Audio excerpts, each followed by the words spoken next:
Hello students, welcome to physics classes. आज हम class 7 chapter number 3 शुरू करेंगे, जिसका नाम है fibre to fabric.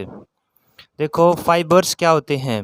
The thin strands from which strands of a thread are made are called fibres.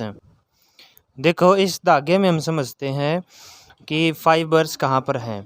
ये एक थ्रेड है और ये इसके हमने स्ट्रैंड्स निकाले हुए हैं। एक सुई में जब इसको डालेंगे तो ये स्ट्रैंड्स अलग अलग हो जाते हैं।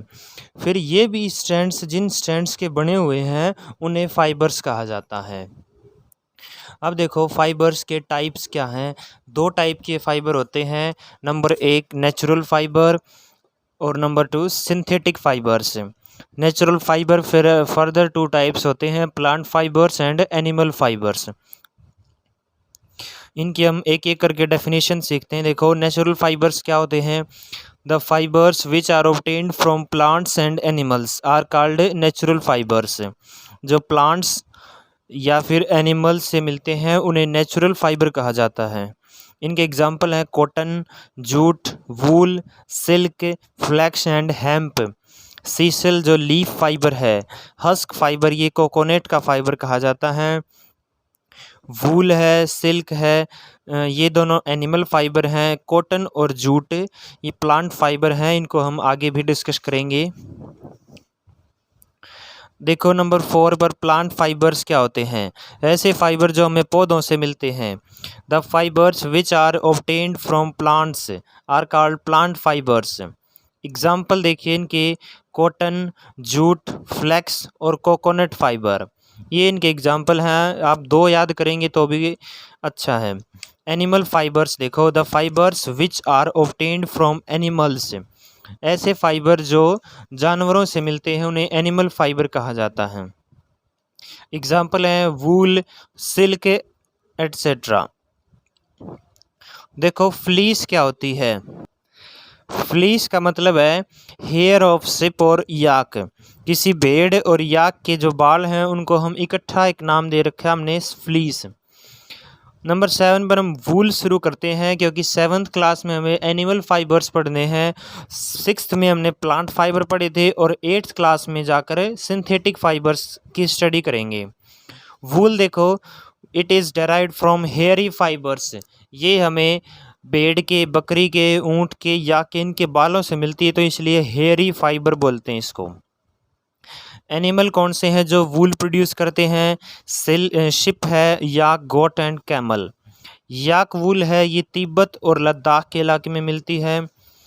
मोहेर है जो, ये अंगोरा नाम की गोट है, उससे मिलती है और ये गोट हिली रीजन में पाई जाती है, यानी कि एक पर्वतीय इलाकों में पाई जाती है। पश्मीना वूल है, ये हमें पश्मीना नाम की गोट से मिलती है। इसी को हम कश्मीरी गोट भी कहते हैं। और पश्मीना वूल ये भी बहुत हिली रीजन में कश्मीर के इलाके में मिलती है। नेक्स्ट देखो, कैमल्स कौन से हैं? एक लामा और अल्पका। ये जो ऊँट हैं ये साउथ अमेरिका में पाए जाते हैं, इनसे वूल प्रोड्यूस की जाती है। नेक्स्ट पॉइंट है सेलेक्टिव ब्रीडिंग का।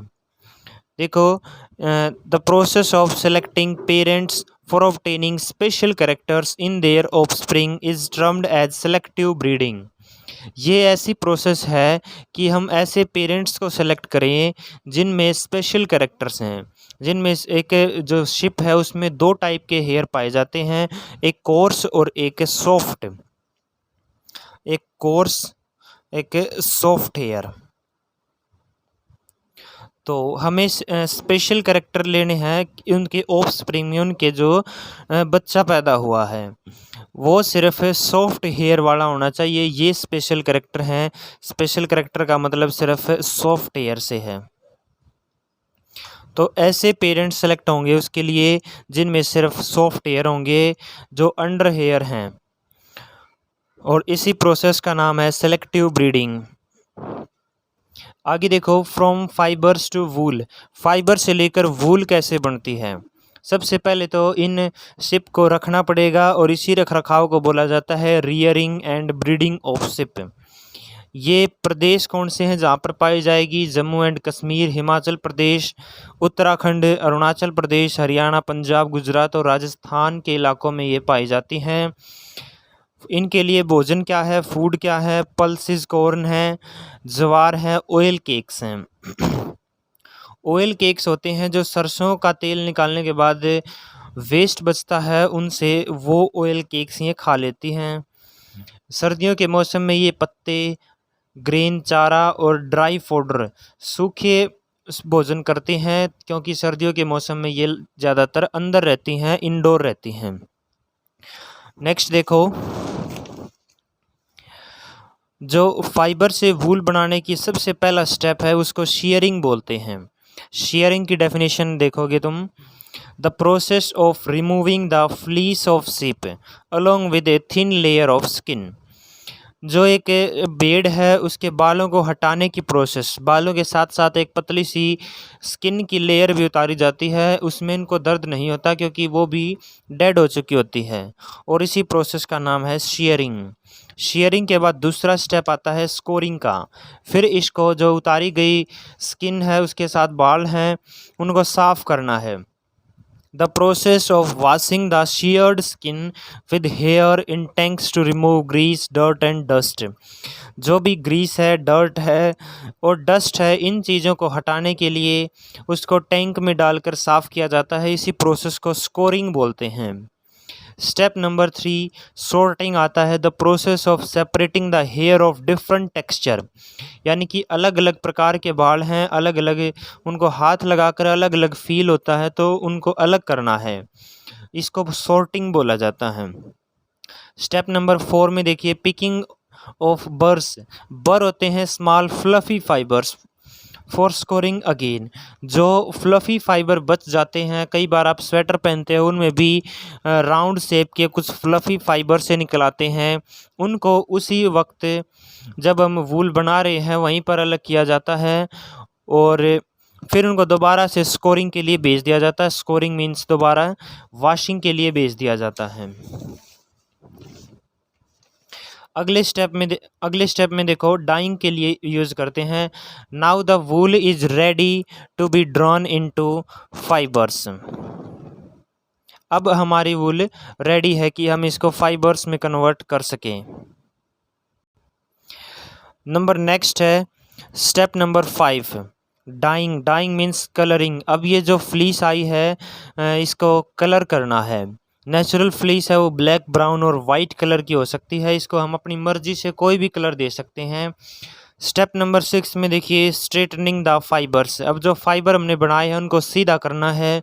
कॉम्बिंग यानी कि कॉम्ब की मदद से उसको सीधा करेंगे। And rolling in yarn. Yarn होता है एक धागा, उन धागों में इनको रोल किया जाता है। देखो, लॉन्गर फाइबर, जो लंबे फाइबर बने हैं उनको वो ऊन स्वेटर के लिए, जो छोटे फाइबर हैं शॉर्टर फाइबर से वूल फॉर वुलन क्लॉथ्स। जो ऊनी वस्त्र बनाए गए जाएंगे, शॉल वगैरह बनाए जाएंगे, वो इससे बनाए जाएंगे। स्वेटर के लिए लंबी ऊन है।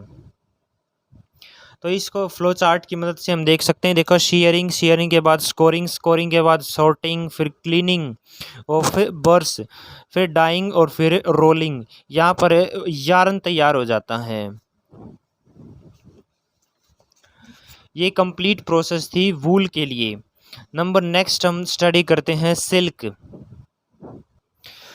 सिल्क देखो में कहाँ से मिलता है? From cocoons of silk moth.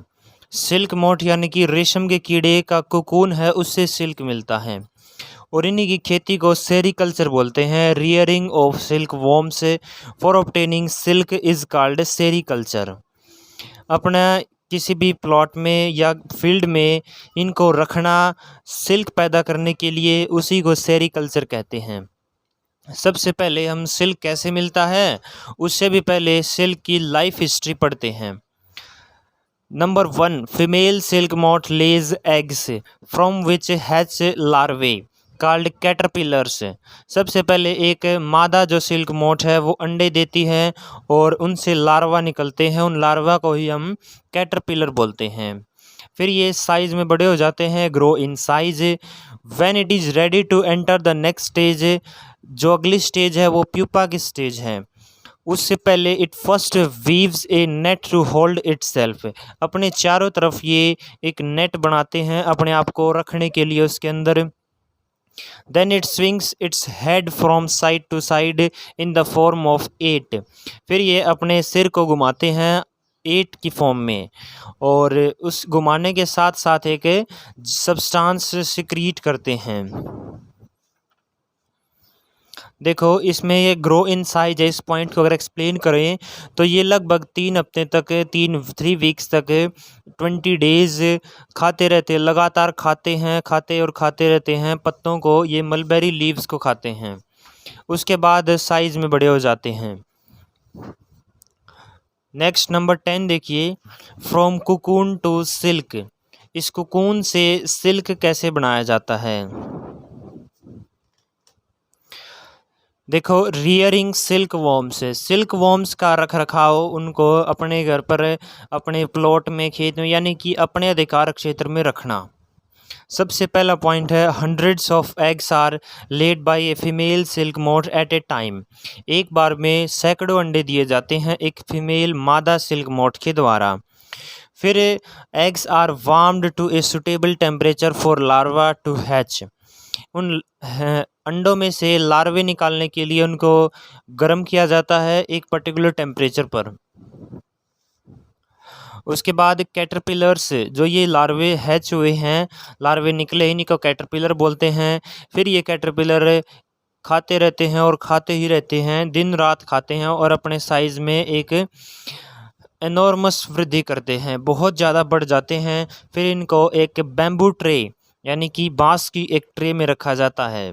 Caterpillars eat day and night and increase enormously in size, kept in a clean bamboo tray with freshly chopped mulberry leaves, और ताज़ा शहतूत के पत्ते उसमें डाले जाते हैं और कैटरपिलर उन्हें खाते रहते हैं। आफ्टर 25 to 30 डेज, 25-30 दिन यानी कि 3 से 4 हफ्ते तक दे स्टॉप ईटिंग, फिर उसके बाद ये खाना बंद कर देते हैं। And move to tiny chamber of bamboo in the tray to spin cocoon, और फिर उसी ट्रे के अंदर छोटे छोटे चैम्बर बनाए गए हैं, उनमें ये अपने आप ही स्वतः ही मूव कर जाते हैं एक कुकून का निर्माण करने के लिए, और उन चैम्बर्स के अंदर ये कुकून बनाते हैं। देखो next point, during movement it secretes fibre made of protein which hardens on exposure to air and become silk fibre, और इस मूवमेंट के दौरान वो अपने सिर को 8 की फॉर्म में घुमाते हैं और घुमाते घुमाते वो एक प्रोटीन सिक्रीट करते हैं, और जो कि एयर के कांटेक्ट में आते ही हार्ड हो जाता है और उसी से सिल्क फाइबर का निर्माण होता है।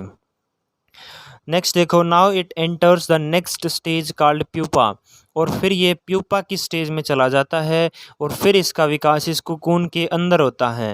And this covering is called cocoon, इस प्यूपा के चारों तरफ जो कवरिंग है उसी को कुकून बोलते हैं।